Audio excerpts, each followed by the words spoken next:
దయచేసి ఒక్క 4 నిమిషాలుంటే జరిగిన వాస్తవాలన్నీ మీకు అందరికీ కన్నీళ్ళు వస్తాయి. నేను చెప్తే బాధలకి జస్ట్ ఒక్క 4 నిమిషాలు ఉన్న తర్వాత మీరు మొత్తుకోండి.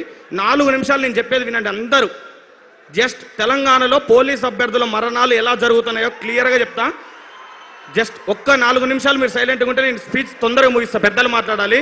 స్టేజ్ మీద ఉన్న పెద్దలకు, స్టేజ్ కింద ఉన్న తెలంగాణ జ్ఞాన జ్యోతులకు, పోరాట యోధులందరికీ పాదాభివందనాలు. తెలంగాణ తెచ్చుకుందే నిధులు, నియామకాలు, నిధుల ద్వారా తెచ్చుకున్నాం. కానీ ఈ కాంగ్రెస్ ప్రభుత్వం వచ్చిన తర్వాత రైతులకు నీళ్లు రాకపోయే,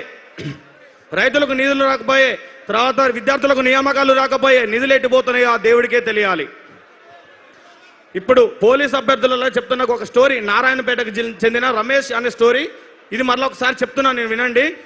మే నెలలో, జూన్ నెలలో తొలకరి జల్లులు పడ్డాయి. తొలకరి జల్లులు పడ్డ తర్వాత మన ఇంటి దగ్గర ఉన్న వాళ్ళు కౌలుకి, రైతుకు పొలానికి రైతు డబ్బులు చెల్లించాలి కదా. ఆ డబ్బులు చెల్లించడం కోసం తన భార్య మెడలో ఉన్న బంగారు తాడిని బ్యాంకులో తాకట్టు పెట్టి ఆ డబ్బులు తీసుకువచ్చి కొన్ని భూమి తీసుకున్న వ్యక్తికి కట్టి మిగిలిన డబ్బులు విత్తనాలకి దాచుకున్నాడు అనమాట. ఆ దాచుకున్న డబ్బులు ఏం చేసిందంటే జూన్ 2వ తారీఖు 19,000 పోస్టులతో నోటిఫికేషన్ రాబోతుందని సివి ఆనంద్ గారు ఆర్థిక శాఖకి ఆమోదం పొందిందని చెప్పారు. అది చూసిన ఆ తండ్రి ఆ డబ్బులు కొడుక్కి ఇచ్చి హైదరాబాద్ తోలితే కరెక్ట్గా హాస్టల్ ఫీజు, కోచింగ్ ఫీజు అన్ని డబ్బులు అయిపోయిన తర్వాత 5,000 పోస్టులకు మాత్రమే ఆర్థిక శాఖ ఆమోదం తెలియదని చావు కబురు చల్లగా చెప్పినప్పుడు ఆ కొడుకు మాకు ఫోన్ చేసి, అన్న ఇంటి దగ్గర నాన్నకి విత్తనాల డబ్బులు తీసుకొని కోచింగ్కి వచ్చిన కన్న తల్లి ఏమో బంగారు తాడు ప్లేస్లో పసుపు తాడు కట్టుకొని నిలబడింది, వీడేమో 5,000 పోస్టులు వేస్తా అంటున్నాడు, నా కులానికి 1 పోస్ట్ వస్తుందని చెప్పితే దానికి సమాధానం ఏమని చెప్పాలి? తెలంగాణలో ఎవరిని అడగాలి? ఆ సమాధానం ఎవరిని అడగాలి? ఆ పిల్లగాడి యొక్క గొంతు ఎంత? రేవంత్ రెడ్డి కాదు, 5,000 పోస్టులు నువ్వు ఎలా పంచుతావన్నావో నేను ఇక్కడి నుంచి చెప్తున్నా, వినండి మీరు. సరూనగర్ స్టేడియం నుంచి నువ్వు ఎల్బీ నగర్ స్టేడియంలో అయితే 5,000 నియామక పత్రాలు ఇస్తున్నా, తలలు లెక్క పెట్టుకుంటున్నావు కదా. ఇదే మా పోలీస్ అభ్యర్థులతో ఛాలెంజ్ చేస్తున్నా, 5,000 పోస్టుల్ని నువ్వు రోస్టర్ విధానంలో SC, ST, EWC, BCA, BCD, ఈ NCC quota, CPP quota, MSP quota, sports quota, ex service అని కోట, ఓంగాట కోటకి 15 రకాల కోటాలకి నువ్వు ఎలా పంచుతావు మా అందరికీ కూడా చూపెట్టు. 5,000 పోస్టులలో 3,000 పోస్టులు సిటీ సరౌండింగ్ లో పోతే 2,000 పోస్టులు 29 జిల్లాలకు వస్తే మిగిలిన 1,400 పోస్టులు 33% మహిళల బొంగ 1,400 పోస్టులు 29 జిల్లాలకు 14 కేటగిరీలకి పంచు. నువ్వు పంచే ధైర్యం ఉందా? నీకు గుండె ధైర్యం లేకనే ఇన్ని రోజులకి 5,000 పోస్టులకి నువ్వు నోటిఫికేషన్ ఇవ్వలేకపోయినావు. అదే ఇచ్చే ధైర్యం ఉందా? ఒక్క కులంలో 1 పోస్టు కూడా రాకుంటే నువ్వెందుకయ్యా పోస్టులు నువ్వెందుకు ఇస్తున్నావు? అలాగే జీవో నెంబర్ 40 రద్దు చేస్తా అని నల్లగొండ, మహబూబ్ నగర్, ఖమ్మం, వరంగల్, కరీంనగర్ జిల్లాలలో 48 సీట్లు వస్తే తల్లి పాలు రొమ్ము గుద్దినట్టు నువ్వు ఆ జీవోని రద్దు చేయకుండా నీ పార్టీ కార్యకర్తల కన్నా నీ జీవో నెంబర్ 40 బాధ్యతల్ని రోడ్ల వెంబడి తిప్పావు కదా. ఆ రద్దు చేయకుండా, జీవో నెంబర్ 40 రద్దు చేయకుండా దాని మీద క్యాబినెట్ సబ్ కమిటీ వేసి ఆ కమిటీ రిపోర్ట్ లేకుండా ఇంతవరకు ఇవ్వకులే. ఆ కమిటీ రిపోర్ట్ ఇవ్వకుండా టీజీఎస్పీ పోస్టులను రిలీజ్ చేసినట్లయితే దాని మీద కోర్టులో కేసు వేస్తుందని తెలుసుకొని ఈ తెలంగాణ ఉమ్మడి ఆంధ్రప్రదేశ్ వచ్చిన చరిత్రలో టీజీఎస్పీ పోస్టులు లేకుండా నోటిఫికేషన్ ఇచ్చిన చరిత్రలో రేవంత్ రెడ్డి గారు ఒక్కడే మిగిలిపోయిండు.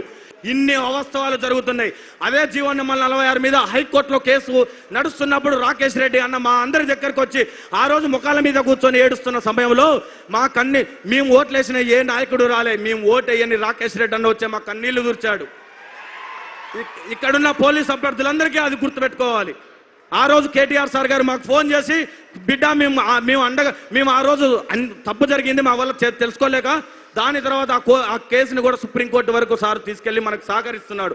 అలాగే జీవో నెంబర్ 31 ఏజ్ రిలాక్సేషన్, ఇది ఎంత అన్యాయమో చెప్తా.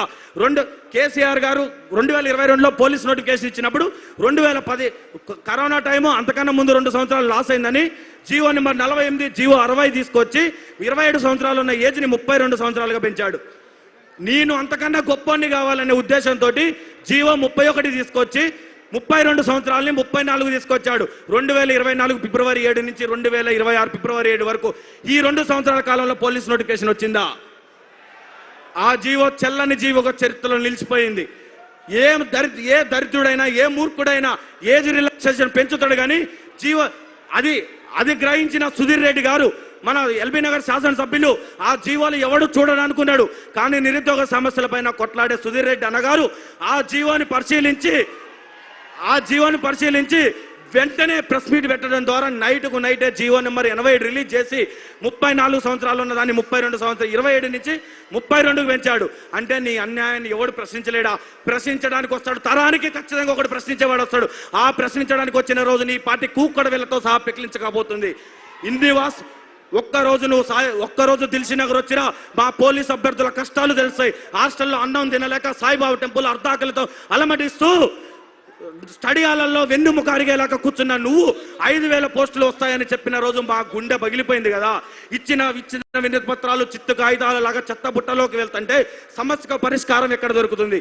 ఎవడిని అడిగితే పోలీస్ అభ్యర్థులకు న్యాయం జరుగుతుంది. హోమ్ మినిస్టర్ సీఎం దగ్గర పెట్టుకున్నాడు, బోర్డు డీజీపీ ఆఫీస్ దగ్గర పెట్టుకున్నాడు. మేము చెమట చుక్కలుగా వచ్చిన ఈ తెలంగాణ గ్రామీణ ప్రాంత పోలీస్ అభ్యర్థులు ఎవరి దగ్గరకు వెళ్ళాలి? సీఎంని కలవనిస్తారా? బోర్డులోకి రానిస్తారా? అంటే మేము ఎవరిని అడగలేమని కదా. రాజ్యాంగం కల్పించిన ఓటు హక్కు ఉంది కదా, నువ్వు వస్తావు కదా మళ్ళీ మా ఇంటికి.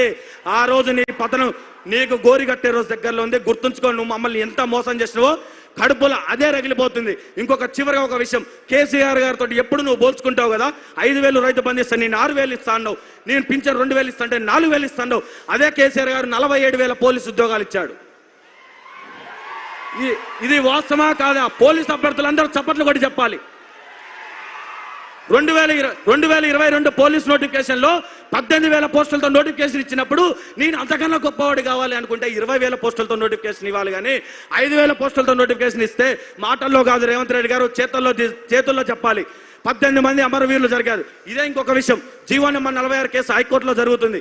మేమందరం హైకోర్టుకి ఆటోలో వెళ్తుంటే కోర్టులో కేసు వేసిన వాళ్ళ నాన్న మా అమ్మటి రోజు తిరిగే విద్యార్థి రోజు ఫోన్ చేసి వాళ్ళ నాన్న కేసు ఏమైంది చిన్న మావాడు ఊకే భయపడుతుండే ఇంట్లో అని అడిగితే కోర్టుకు పోయే క్షణం వల్ల వాళ్ళ నాన్న ఫోన్ చేస్తే అన్నా నా కొడుకు చచ్చిపోయిండు దినానికి రమ్మని నా తండ్రి చెప్పినప్పుడు గుండెలు రోజు ఇచ్చినాయి కదా అక్కడ ఉన్న వాళ్ళవి. ఇంకొక విషయం, ఆ రోజు బస్సు యాత్ర కోసం ఇదే ఇంద్రానాయక్ అన్న, ఇదే నవీన్ పట్నాయక్ని, ఇదే శంకర్ని, ఇదే శంభుని, ఇదే చెర్రి ప్రవీణ్ని, ఇదే బుక్యా కుమార్ని నువ్వు గద్దల్లాగా వాడుకున్న రోజు మీకు దేవుళ్ళలా కనపడ్డావు. కానీ ఈ రోజు మేము దెయ్యాలలా కనపడుతున్నావా? మా యొక్క రక్త చెమట చుక్కలతోటి మీకు కాన్వాయ్ లేని రోజు, మీరు తిరిగిన రోజు మేమేమో ఏం బాధలు పడాలి? ఒక్కరోజు నువ్వు రా,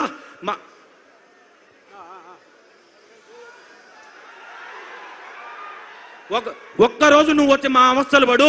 33 రోజులుగా దేవుణ్ణి ప్రార్థించినట్టు నిండే ఎండలో కానీ వర్షంలో కూడా దిల్సుఖ్నగర్లో మొత్తుకుంటుంటే మా యొక్క ఆర్తనాదాలు విని నువ్వు ఎండ్రిని తాగి చచ్చిపోమంటావా? నువ్వు నన్ను కన్నవా? నువ్వు నాకు అన్నం పెట్టినవా? నువ్వు ఎవడివిరా నన్ను చచ్చిపోమంటానికి? బాయిలో దూకి చావమంటావా? నీకు ఓటేయడం కోసం ఇదే జీవో నెంబర్ 46 బాధ్యతలు నీకు పోలీస్ అభ్యర్థులు నువ్వు అనుకుంటున్నావేమో. చరిత్రలో పోలీస్ అభ్యర్థులతో పెట్టుకున్న వాళ్ళు ఈ తెలంగాణ రావడానికే 2009 October 9 police GO 14 free zone కోసం కేసీఆర్ గారు దీక్ష చేస్తేనే నీ ప్రభుత్వం కూలిపోయి 2014లో వచ్చింది. గుర్తుపెట్టుకో, పోలీస్ అభ్యర్థులతో పెట్టుకున్న వాడు ఎవడు కూడా చరిత్రలో మిగలేదు. 15 లక్షల మంది అప్లికేషన్స్ ఇంటూ 3 అంటే 45 లక్షలు నీకు కూకడ వేలతో సహా పెకిలించబోతాయి. నేను ఇంకొక విషయం చెప్పాలనుకుంటున్నా. ఆ రోజు కేసీఆర్ సార్ గారు గెలవాలి, కిందన్న ఎమ్మెల్యే మీద అవినీతి, కేసీఆర్ సార్ గెలుస్తలే అని కిందన్న ఎమ్మెల్యే ఎమ్మెల్యే ఓడిపోతే ఏం కాదులనుకున్నారు. కానీ ఈ రోజు రేవంత్ రెడ్డి గారు ఏమంటారు? రేవంత్ రెడ్డిని ఓడగొట్టాలని కాంగ్రెస్ ఎమ్మెల్యేని ఓడగొట్టాలని నిర్ణయించుకున్నారు. అంటే కాంగ్రెస్ ఎమ్మెల్యేని ఓడగొడితే రేవంత్ రెడ్డి గారు పత్త లేకుండా పోతారని నిర్ణయించుకున్నారు. అసలు నీకు ఎవడు సలహాలు ఇస్తున్నావు కానీ వాడు మాత్రం నీ మీద ఏదో పగ పెంచుకొని ఉన్నాడు. జై తెలంగాణ.